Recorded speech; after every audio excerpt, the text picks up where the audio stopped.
Hello student, आज हम कक्षा 9 में चैप्टर संख्या पत्ती की एक्सरसाइज 1.2 प्रश्नावली 1.2 शुरू करने जा रहे हैं।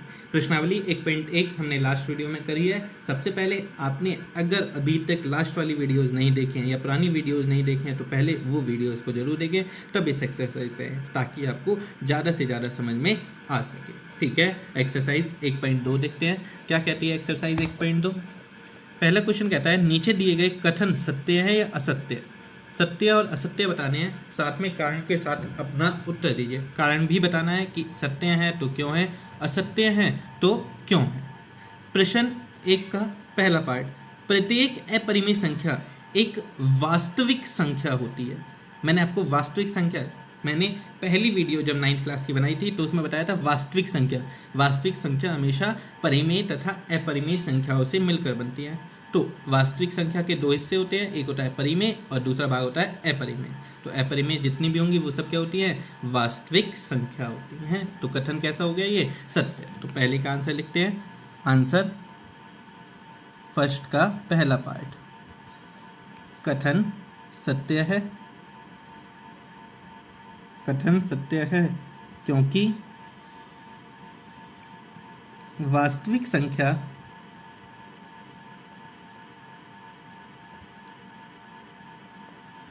परिमेय,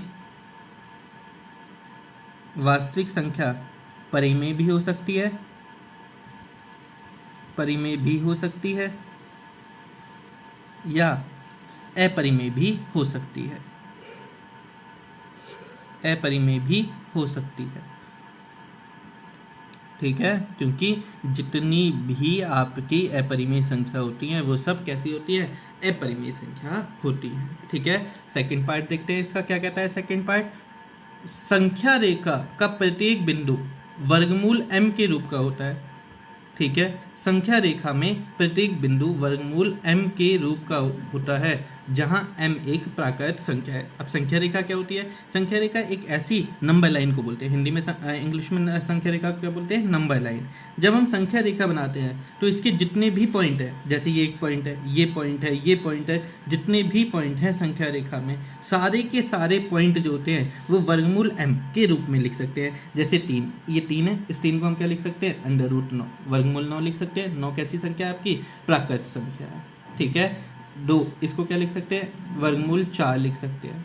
ठीक है, ऐसे 1 दे रखा है, उसको वर्गमूल 1 लिख सकते हैं। यहाँ पे -1/2 दे रखा है। जितने भी है, पर इसने m कैसा संख्या का है, प्राकृत संख्या। सारी संख्या कैसी होनी चाहिए, प्राकृत। जो अंदर ये अंडर रूट के अंदर जो नंबर आता है वो सब कैसा होना चाहिए, प्राकृत होना चाहिए। अब यहाँ पे ऐसे ही नंबर और भी आते हैं, यहाँ पर अब ऐसे ही करके और भी बहुत सारे नंबर आते हैं। जैसे अगर हम बात करें, ये जो बीच वाला पॉइंट है जिसको हम बोलते हैं ओरिजिन या जीरो।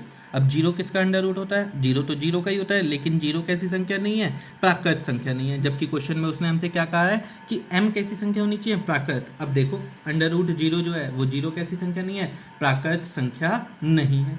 ठीक है, ऐसी बहुत सारी और संख्या देख सकते हैं हम इन्हीं के बीच में। जैसे अगर हम छोटी सी बात लें कि जब हम नंबर लाइन बनाएं तो उसमें बीच में अभी देखो 0 और 1 के बीच की जो संख्या होगी वो क्या होगी, 0.5। क्या होगी, 0.5। और ये जो 0.5 है वो किसका अंडर रूट है, 0.25। अब ये 0.25 जो है वो तो प्राकृत संख्या नहीं है, प्राकृत संख्या तो गिनती होती है। तो इसलिए इसका आंसर क्या आएगा, कथन असत्य है। तो आंसर सेकंड, फर्स्ट का सेकंड पार्ट, कथन असत्य है, असत्य है क्योंकि,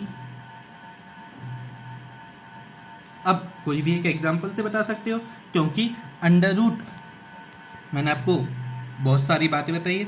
जैसे अंडर रूट हम कह दें 1/4, 1/4 ये हमने अंडर रूट में लिया। इसका अंडर रूट कितना आएगा, अंडर रूट 1/4 जो होता है 1/2 होता है,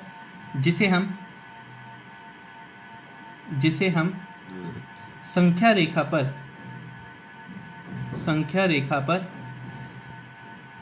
दर्शा सकते हैं। क्या कर सकते हैं, संख्या रेखा पर दर्शा सकते हैं, दर्शा सकते हैं या संख्या रेखा पर दिखा सकते हैं, परंतु 1/4 प्राकृत संख्या नहीं है, प्राकृत संख्या नहीं है। जबकि उसने क्या कहा था कि जो भी अंडर रूट के अंदर हम संख्या रेखा पर लिखेंगे वो कैसा होना चाहिए, प्राकृत संख्या। अब ये तो प्राकृत नहीं है, पर हम इसे भी किस पे लिखा सकते हैं, संख्या रेखा पर दिखा सकते हैं। ठीक है, आपको समझ में आया होगा मैंने जो बताया। एक आप अंडर रूट 0 वर्गमूल 0 का भी एग्जाम्पल ले सकते हैं। अब हम थर्ड पार्ट देखते हैं इसका आंसर, फर्स्ट का थर्ड पार्ट।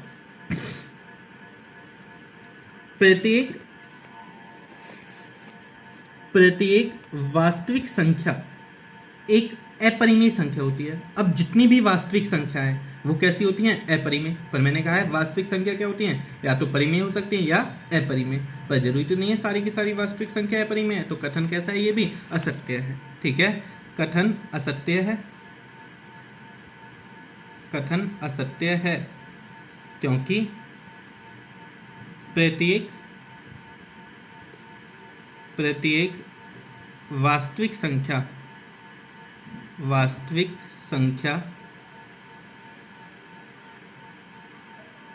परिमेय, प्रत्येक मत लिखो, खाली ये लिख सकते हो वास्तविक संख्या परिमेय भी हो सकती है, परिमेय भी हो सकती है। ठीक है, जितनी भी वास्तविक संख्या है वो परिमेय भी हो सकती है और अपरिमेय भी हो सकती है। ठीक है, नेक्स्ट क्वेश्चन पे आते हैं हम, क्वेश्चन नंबर 2। सेकंड क्वेश्चन देखते हैं, क्या सभी धनात्मक पूर्णांकों के वर्गमूल, जितने भी धनात्मक पूर्णांक हैं, अगर हम उनका वर्गमूल निकालें तो वो अपरिमेय होता है? यदि नहीं तो एक ऐसी संख्या के वर्गमूल का उदाहरण दीजिए जो एक परिमेय संख्या है। पहले तो ये बताओ, सारी धनात्मक संख्याओं का वर्गमूल पूर्णांक 0 1 2 3 4 5 6 सबके अगर हम वर्गमूल निकालें तो अपरिमेय होते हैं? नहीं। ठीक है, तो आंसर क्या आएगा, नहीं आएगा इसका भी आंसर सेकंड का, नहीं सभी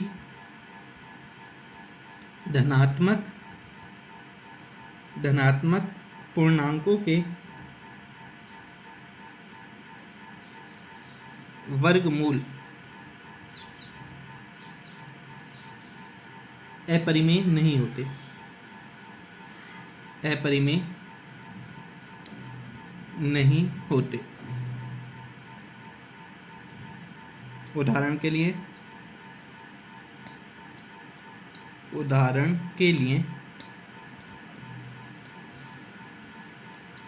वर्गमूल 4 का वर्गमूल निकालें, वो क्या आता है 2, एक परिमेय संख्या है। कैसा संख्या है, परिमेय। ठीक है, जिसका भी आपको वर्गमूल पता है, जैसे 4 का वर्गमूल 2, 9 का वर्गमूल 3, ये सब कैसी संख्या है, परिमेय संख्या है। और जिनका नहीं पता, ठीक है, वो कैसे होते हैं, अपरिमेय संख्या होते हैं। ठीक है, नेक्स्ट क्वेश्चन देखते हैं, क्वेश्चन नंबर 3 पे आते हैं। ठीक है, क्वेश्चन नंबर 3 क्या कहता है, क्वेश्चन नंबर 3 कहता है, दर्शाइए या दिखाइए कि संख्या रेखा पर अंडर रूट 5 या वर्गमूल 5 को किस प्रकार निरूपित किया जा सकता है। अब संख्या रेखा पर वर्गमूल 5 को निरूपित करना है। ठीक है, देखते हैं कैसे कर सकते हैं हम वर्गमूल 5 को निरूपित। आंसर थर्ड का,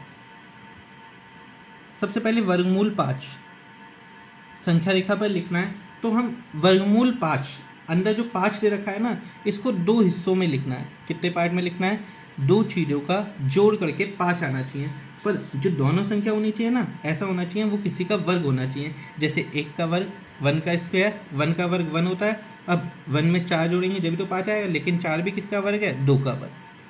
जो भी अंडर रूट के अंदर दे रखा है उसे 2 हिस्सों में तोड़िए, ऐसे 2 हिस्सों में तोड़िए कि किसी ना किसी का क्या बैठते हैं, वो दोनों वर्ग बैठते हैं, तो हम कहेंगे कि हम इसे लिख पाएंगे। बाकी सबको लिख सकते हैं, जितने भी हैं, जितने भी नंबर हैं, जो संख्या रेखा होती है वो सब वास्तविक संख्याओं से मिलकर होते हैं। परिमेय भी आ सकते हैं उसमें और अपरिमेय भी आ सकते हैं। जब भी अंडर रूट 5 6 ऐसे करके लिखना है तो पहले 2 हिस्सों में तोड़ेंगे हम उसे। कैसे कर सकते हैं, देखिए, सबसे पहले तो एक नंबर लाइन बनाएंगे, संख्या रेखा बनाते हैं। आपको स्केल दिख रहा होगा, ठीक है, स्केल में देखिए जल्दी से, और स्केल से सबसे पहला काम है एक सीधी लाइन खींचिए, बिल्कुल सीधी लाइन खींचनी है।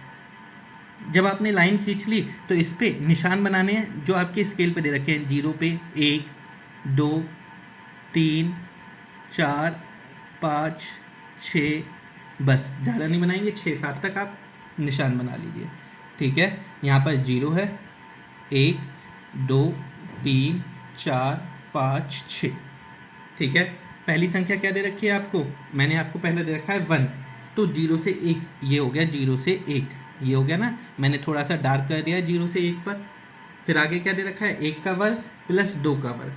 अब देखो 2 का वर्ग 2, अब 2 आपको 90 डिग्री के एंगल पर या बिल्कुल परपेंडिकुलर स्थिति में आपको फुट्टे से या स्केल से 2 सेंटीमीटर की एक लाइन खींच दीजिए।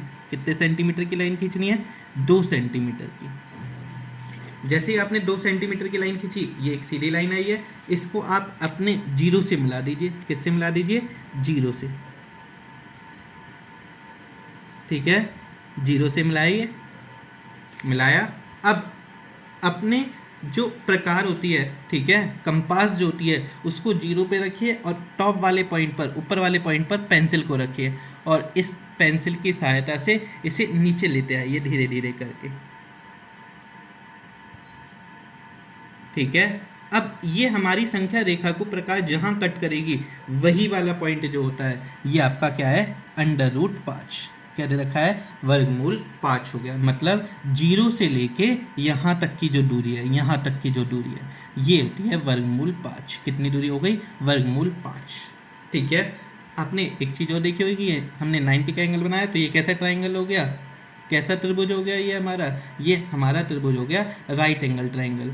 ऐसा ट्राइंगल जिसका एक कोण कितने डिग्री का है, 90 डिग्री का, ठीक है, 90 डिग्री का कोण है, ठीक है। तो हम 90 डिग्री के कोण में पाइथागोरस लगाते हैं। आपको याद होगा कर्ण का वर्ग बराबर आधार का वर्ग प्लस लंब का वर्ग। 8th क्लास में हमने ये सीखा भी है, उसकी हेल्प से हमने ये निकाला है, ठीक है।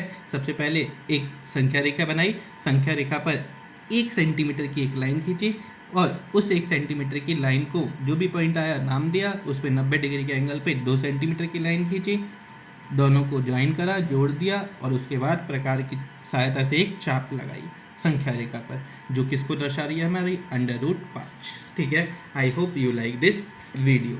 आपका एक क्वेश्चन आता है, क्वेश्चन नंबर 4। ये जो क्वेश्चन नंबर 4 होता है वो हम लैब में बैठ के करते हैं, लैब का काम है, तो ये आपके एग्जाम पॉइंट ऑफ व्यू से इंपॉर्टेंट नहीं है, पेपर में नहीं आएगा। पेपर में क्वेश्चन नंबर 3 तक आते हैं, तो आपको यहीं तक ही ये एक्सरसाइज करनी है, ठीक है। आपको ये वीडियो पसंद आई होगी, ठीक है। नेक्स्ट वीडियो में हम नेक्स्ट एक्सरसाइज की बात करते हैं। Thank you.